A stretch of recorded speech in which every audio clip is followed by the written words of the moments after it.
Terkadang pertanyaan muncul, apa itu stabilitas? Apa saja titik-titik stabilitas, titik K, titik G, titik M, titik B? Dan kenapa kapal tidak oleng ketika dihantam ombak kiri kanan? That's logic, saya akan membahasnya.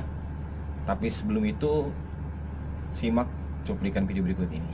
Jokodot. Satu keyakinan hatiku ini, akulah yang terbaik untukmu. Jangan kau tolakkan buatku. Oke, secara teoritis, stabilitas adalah keadaan atau kemampuan kapal untuk kembali ke posisi semula ketika diberi sengit atau mendapatkan sengit atau mendapatkan gerakan dari arah yang berlawanan, entah itu baik dari ombak, angin, arus, dan lain sebagainya. Lalu, berdasarkan faktor-faktor yang mempengaruhi stabilitas itu terbagi ke dalam dua bagian. Yang pertama adalah faktor eksternal dan yang kedua adalah faktor internal. Kedua faktor ini satu sama lain biasanya saling berlawanan atau saling membuat kapal menjadi oleng kanan ataupun oleng kiri.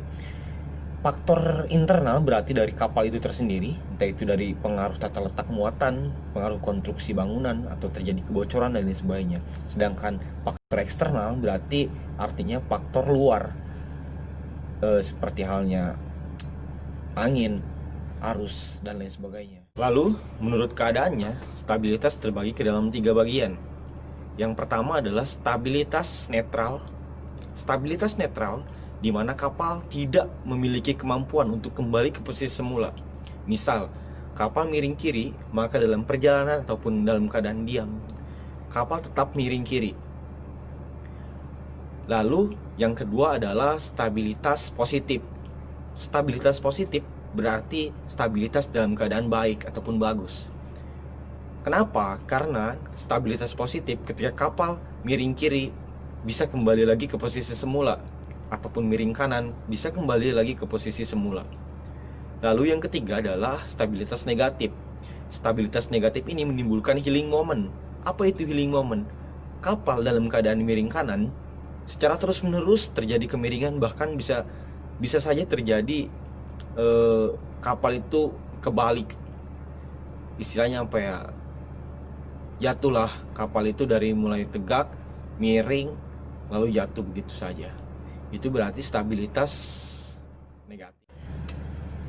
Ketika kita sudah mengetahui apa itu stabilitas, macam-macamnya, lalu faktor-faktornya, perlu teman-teman ketahui juga ada beberapa titik penting.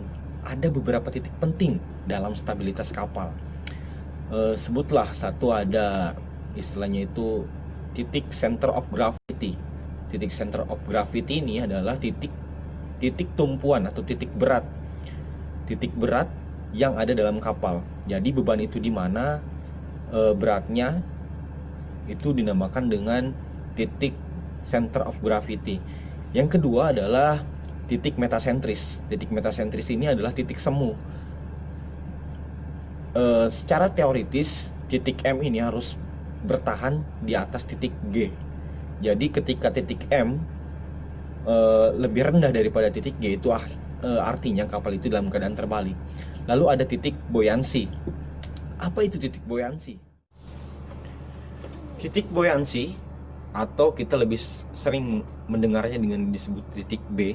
Titik buoyancy adalah titik di mana kapal bisa kembali tegak. Jadi kapal ketika miring kiri, B aksen, untuk kembali tegak, itu adalah titik buoyancy namanya. Lalu bagaimana urutannya kita supaya bisa menghafal antara titik stability, sehingga kita dapat mengatakan bahwa kapal itu memiliki stabilitas yang baik? Tentu kita kesulitan untuk menghafalnya. Pertama titik metasentris, apa dulu yang kedua? Titik buoyancy, apa titik gravity, apa titik apa lagi, apa ada titik lain? Nah, bagaimana kita cara menghafal antara titik tersebut sehingga kita dapat mengatakan bahwa kapal itu memiliki stabilitas yang sangat baik. So, I will describe it with logic. Saya akan menjelaskannya menurut logika saya. Saya analogikan dengan anggota tubuh manusia.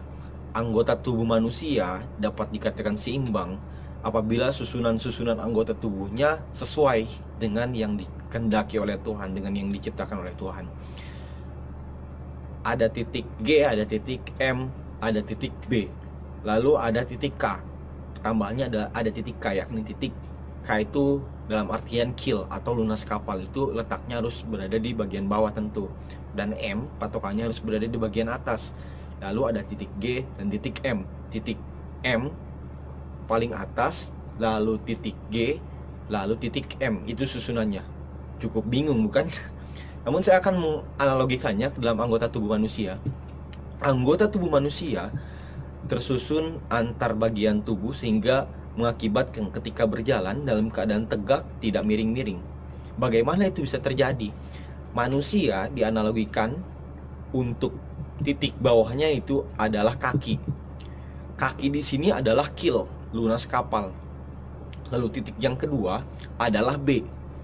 Apa itu B? B di sini adalah buoyancy, atau tadi titik di mana ketika miring kiri atau miring kanan bisa kembali semula. Kalau kita berjalan, bahu kita yang digunakan, itu dinamakan buoyancy.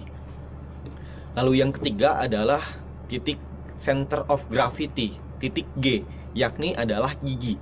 Jadi yang pertama adalah kaki, yang kedua adalah bahu, yang ketiga adalah gigi, dan yang keempat adalah mata, metasentris. Apabila kaki, bahu, gigi, dan mata kita saling berurutan dari bawah sampai atas, artinya kita berjalan dalam keadaan seimbang. Begitu pula dengan kapal. Apabila titik keel, kaki, B, bahu atau buoyancy, G, gravity, dan M, metasentris dalam keadaan sejajar, maka kapal dapat dikatakan seimbang. That's logic. Jelasan singkat mengenai stabilitas kapal. Dan apabila ada pertanyaan, seperti biasa bisa sematkan ataupun cantumkan di kolom komentar. Oke, see you and good evening. Bye bye.